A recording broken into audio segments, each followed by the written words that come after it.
Hello, ladies and gentlemen, and welcome to a tutorial video. I'm your host, Gilvin. So this is going to be episode 0 of this series coming up, in which I am taking the United States through Victoria III's most complicated economics mod, also known as simply the Economics and Finance mod, version 4.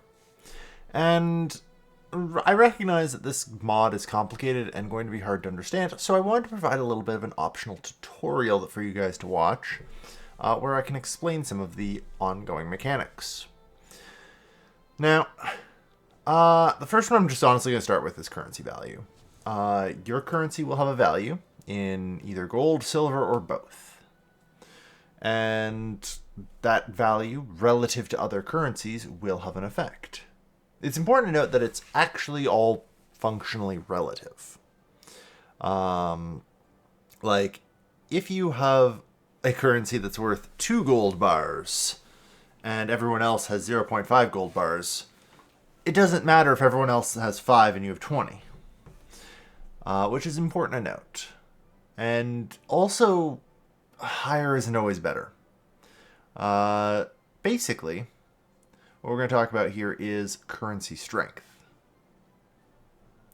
So, dependent on the strength of your currency, you can import or export less. So, if you have an ultra strong currency, you would better be running an export-based autarky, because good luck. Or, no wait. Shit, other way around. Fuck, if you have a really strong currency, you can't export anything anymore. Because no one can buy your shit because you have a super strong currency. Yeah, there we go. I know how economics works, I swear. Don't mind me. It's just because I had weak currency on the screen and had these numbers. And it's funny because my brain runs with it. It's like, yes, this totally makes sense until the rest of my brain catches up and goes, no, that's not how any of this works. You just forget economics 101. Whereas weaker currencies, can also be very beneficial because it allows you to export a lot more. So, where were we? Yes. So yeah, we're going to have to control the value of our currency. And that's done through these delightful tabs over here. So, unsurprisingly, for most of the game, you'll find Great Britain on top of the world. 1 pound sterling equals currently 4.38 US dollars. So, there you go. We can see the global metal productions, and I think this actually affects the ratios for like gold price and silver, which is fine. And then we're going to get into some what are called benchmark rates, or BMRs, and man, this is going to get complicated. I'm sorry, everyone. But you can see that depending on how you want to value your currency, that's going to affect some acronyms, which we will get to. And we can simply change our standard here between bimetallism, silver, and gold. We can also actually fund our central bank, as we may need to. And then we end up with our trade balance. So, in the current state of things, this is actually pretty bad. I am successfully managing to import 9.1 million gold per week. Like, more than I'm exporting. I don't actually think this number is accurate, for the record. I think something is wrong, because that would suggest something incredibly impossible given my GDP. At 9 million a week, we would end up with, I don't know, 450 million? So that would be, that'd be like, wow. Yeah, shit, what is that? I don't know why I can't do math all of a sudden. 1, 2, 3, 4. Yeah, about 500% of my GDP in trade deficits. So I know something is definitely broken down here in these numbers reportings. I'm not really sure what, though, which is a problem. And, we can see the currency and trade balance, which, importantly, all currencies are, of course, convertible to metal in this era. So, depending on who you're trading with and what currency you end up with, can dramatically affect your current account. Unfortunately, and I actually think I've just realized this, I've kind of tied my economy to France's, and I may have fucked myself doing that. Well, we'll see in the videos, but I may have just had a revelation. You can also take and refund debt, and which will conveniently produce bonds, which are a good we will get into. And yeah. Then finally, we can do monetary policy adjustments. Now, our central bank, which I haven't even gotten to yet, will produce us a value of minting, which is fine. And, you know, we can control the rate at which we print new currency. That's handy. So, by doing that, we can either increase or decrease inflation. Like, you know, sometimes you maybe just need to cut the money supply by 75%. And inflation and deflation here is a mechanic. You're going to notice that it's a sum of consumer goods, energy, raw materials, yada, yada, yada. But importantly, at the end there, from monetary policy. You know, inflation isn't just in my hands, but also, generally speaking, a sign of me running the economy well. In fact, it's actually a bit of a problem if, you know, things are too cheap in the market. If we end up with massive quantities of deflation, that will start to have effects. Notably, like, I don't know. I don't have the stats off the top of my head. I'm sure I can look at somebody else who isn't currently balanced and should have a thing. And it's financial center, reference currency. Nope. Turns out nobody else has inflation or deflation equipped to them. Seriously? Either it probably just doesn't show. I was gonna be like, there's no way everyone else is managing their economy even remotely well. But yeah. But I do know inflation will reduce your ability to mint. Deflation will increase mint. And, oh yeah, deflation reduces manufacturing throughput. That's the problem with it. Unfortunately, I don't have a thing to load up that I can share, but, well, it is what it is.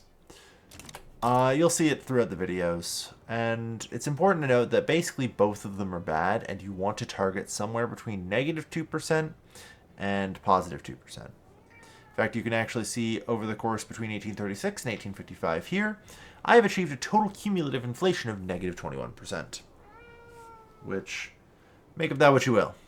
Honestly, it's very stable currency. The most stable. Alright. So, on that note, where was I? Oh, yes. So that's monetary policy.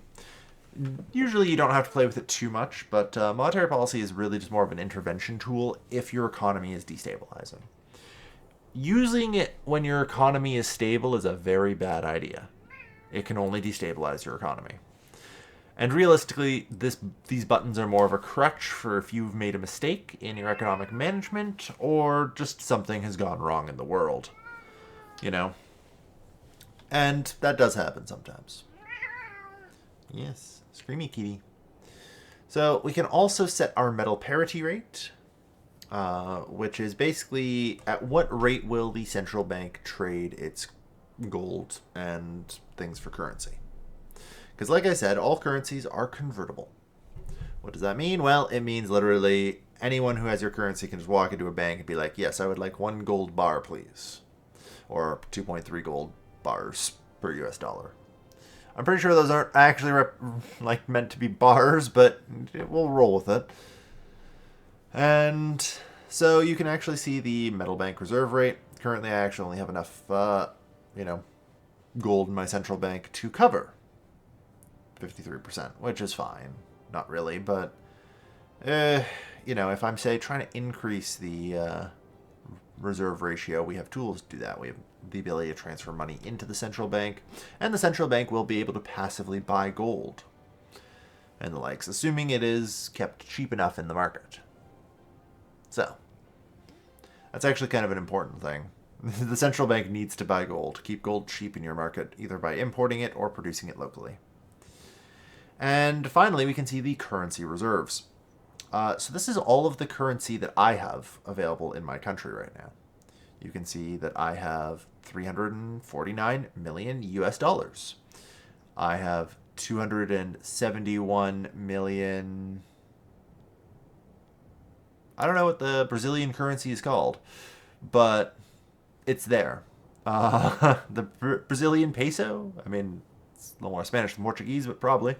We have 46.3 million Great British Pounds, 41 million French francs, and so on.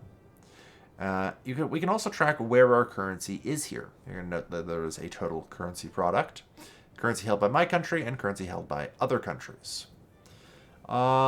This is a complicated thing, because there are huge benefits and huge disadvantages to having basically foreigners holding your currency as the reserve currency.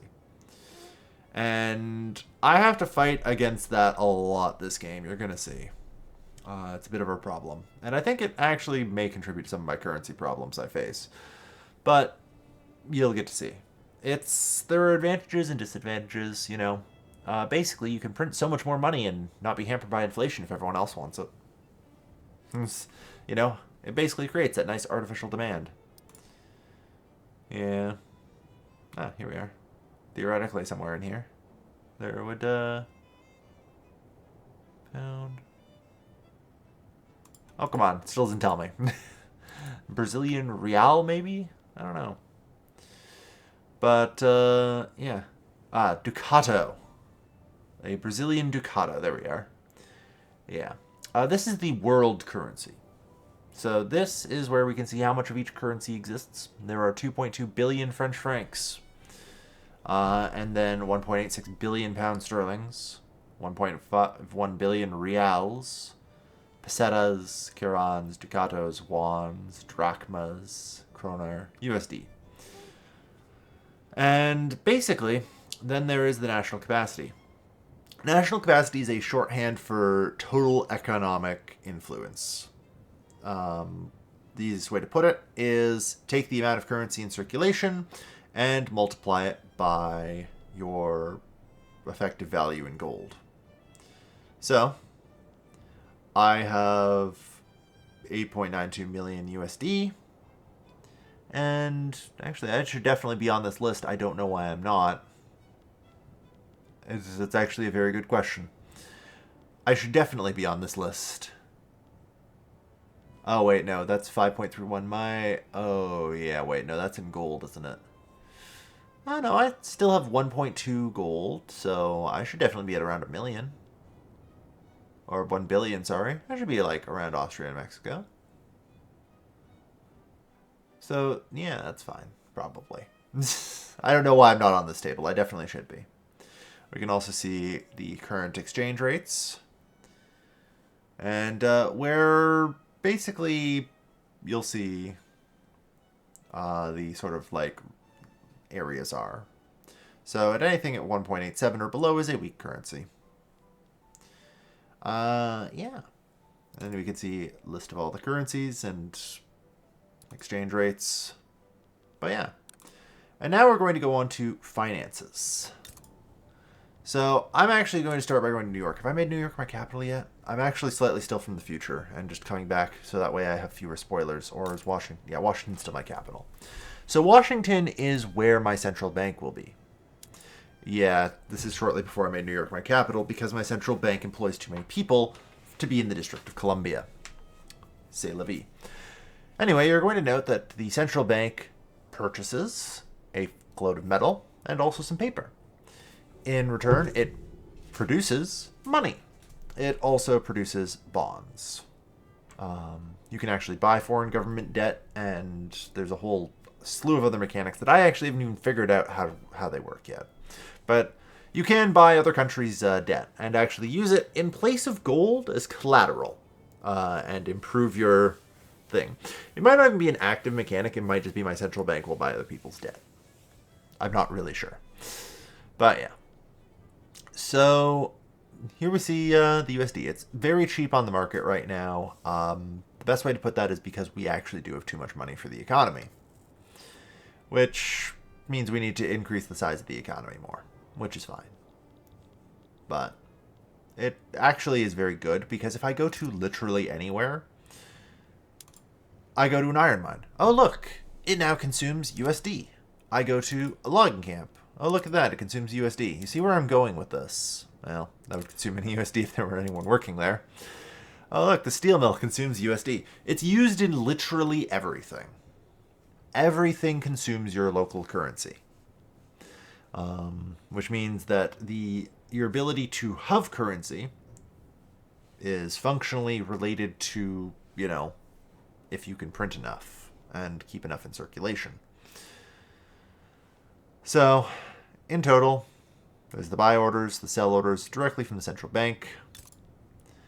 And you can influence the rate of money printing a fair bit. As we note here, like, revaluation and all that. So, simple as that. Now, where were we? Ah, yes. So there's more going on than just that as we continue to go down the hole that is macroeconomics. There's also national stockpile, but honestly, I've never done anything with that. Or is it, do I need to go over here? Yeah, here we are. So I need to go to the New York Stock Exchange.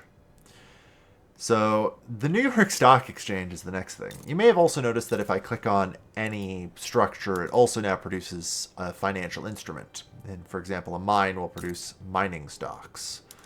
Steel will produce manufacturing stocks.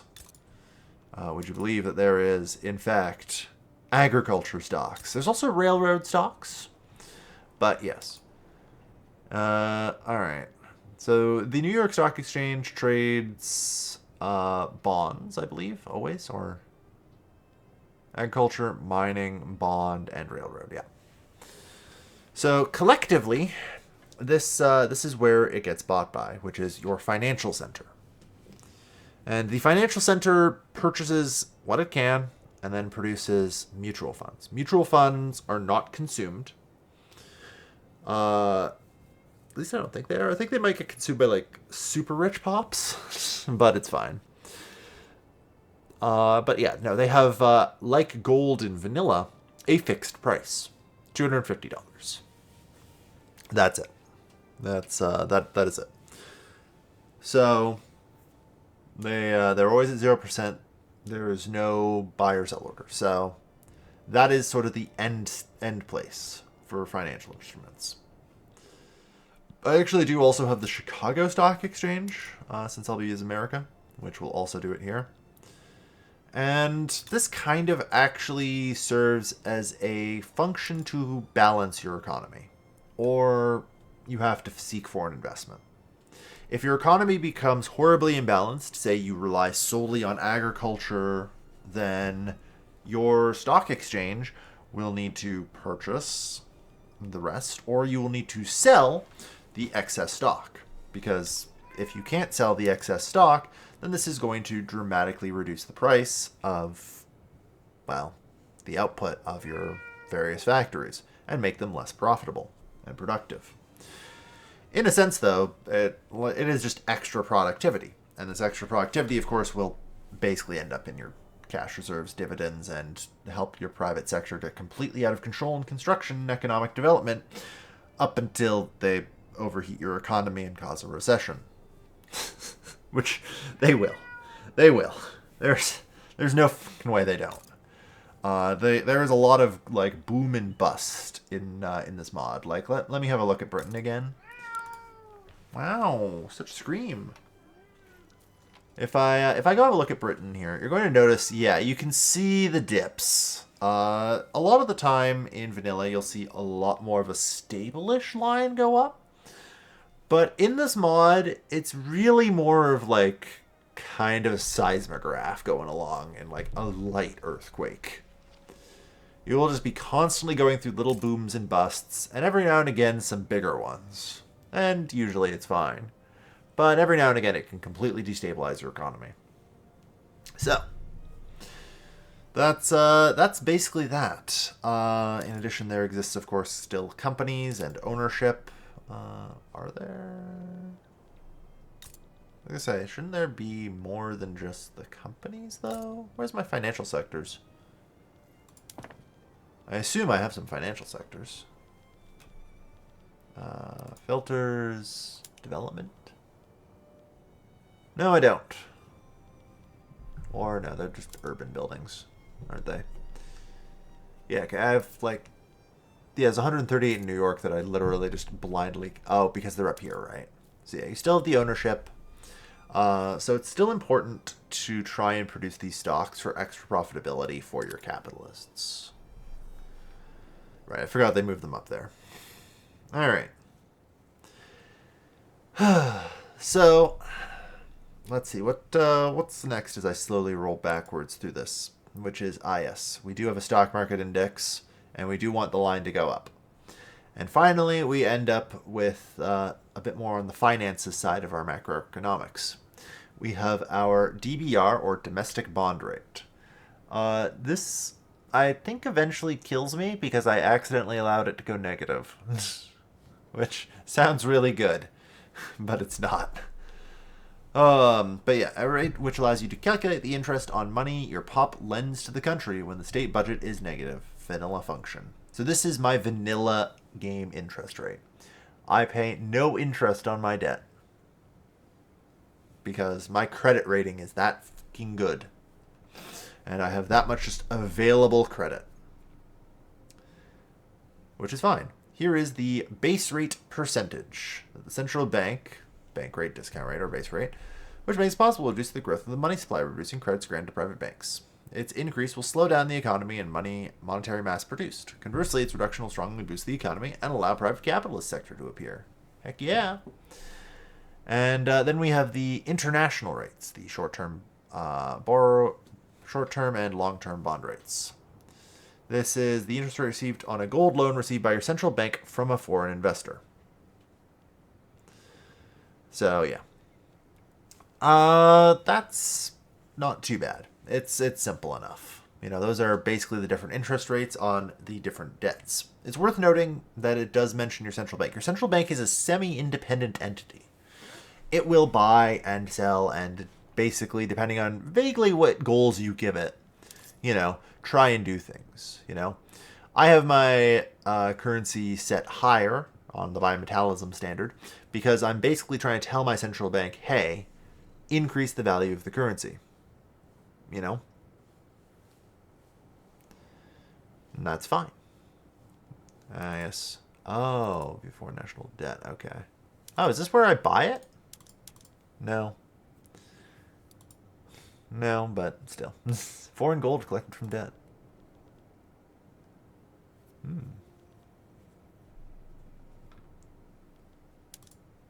I'm not sure. I was hoping for a moment there I'd figured out how to buy people's gold.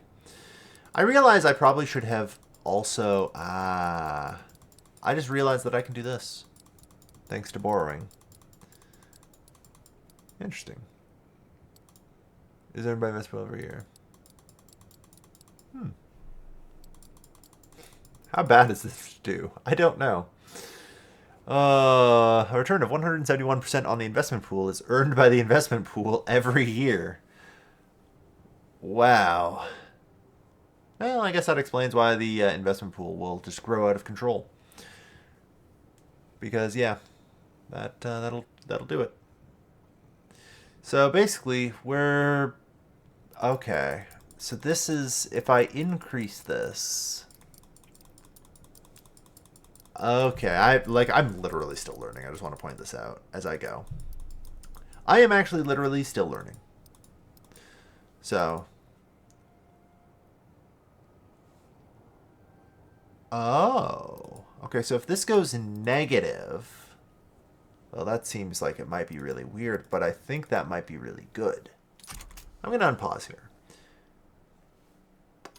Because I think that might transfer money effectively from private banks to my central bank, which could potentially help me.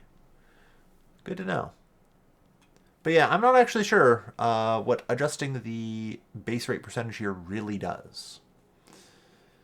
But if I'm going to be honest, like this is the kind of mod that you basically do need a degree in finance to fully understand, and I can really only kind of play it. And, you know, I'll try and get better as I go. The stockpile mod is actually just included, and you can stockpile stuff, which definitely can be helpful in the case of war. Alright. But that mostly covers what you need to actually play this mod. The general summary, also, you can adjust, your vassal's currency is a little pegged to you. You can adjust the peg rate here. 1 to 2, 1 over 2 is actually really generous. So, transfer the government. Oh, we need monetary policy tools research, yeah. But yeah, and so there you go. It's not too bad. There's a lot of information, but as long as you kind of have a grasp on it, it's not too bad. Because honestly, the biggest mistake you can make with this mod is trying to pull too many levers. Most of the economy is at least somewhat self-correcting. You know, if you are a very skilled pilot, you can probably eke out a lot more stable growth. But I'm not a skilled pilot. I'm pretty amateur, and even the average person is probably going to be worse than me at playing this mod. Assuming that everything I've even said is true. I don't know. I really don't know. That's the fun part. I could just be making shit up. Yeah, the mod is pretty hard. So, keep that in mind. But the economy and economic systems are at least somewhat self-correcting. As long as you, to an extent, allow for, your economy to self-correct and don't try and constantly overcorrect or constantly try and fix it every time it seems like it's destabilized a little bit, you'll do a lot better. Okay? There will be times where you will need to intervene. Let's say you have a productivity crisis. You know what you do? You print a fuckload of money. You get that inflation real high. And suddenly, your manufactories can produce a lot. Like, literally, inflation will give manufacturers... Somebody's got to have inflation. Hey, France. How you doing? Can I see some of your manufactories? Do you have any, maybe, inflation going on that I can have a look at? Throughput? Nope. France has no inflation or deflation because it shows up here. Gelre. 2% from Netherlands, so... Netherlands probably has a little bit of inflation there. But yeah. So, you can basically kind of work the value of your currency as depending on what you need. China in real life, for example, manipulates its currency to be ultra low at effectively the cost of the government in order to make it a more attractive place to set up factories and, build things, which is potentially very useful. Remember, economics doesn't care about your ideology, and it does not care about your aims. Your monetary policy tools rarely should be used to try and influence the economy, and instead should likely be used to achieve some sort of geopolitical aim. If you aggressively, fuck with the value of your currency, you will probably get burned. Don't do it. And honestly, I probably am far too hands-off with my currency with how much I allow it to get wounded this game. And large-scale revaluation on my part, every now and again, probably would have helped a lot. But I'm always very hesitant to push those buttons. What if I just destroy 75% of the currency in circulation? Yeah, well, that would probably help. Oh well. In the meantime, though, that's probably going to be it. I'm surprised I actually managed to make a full 30-minute episode talking about the different mechanics here. Remember, a lot of this is very hands-off, and the economy just runs itself if you are in a capitalist system. If you are playing in the middle of God nowhere, you may not even have an economic system. It's controlled by some laws here, so, no monetary policy, no monetary system. Yeah. Now, I have no monetary, yeah. So, oh yeah, this is a war economy. Noted. So there's also fiat currencies, but I don't think you can actually do that until you are a socialist economy. Only they get access to fiat currencies in this game. We are not actually allowed to pull a Nixon and just decide the US dollar is now fiat. So be it. Alright, though. That'll do it for me, folks. Thank you, everyone, for watching. I've been Leos Kelvin, and I'll see you guys next time. Take care, folks. Have a good night.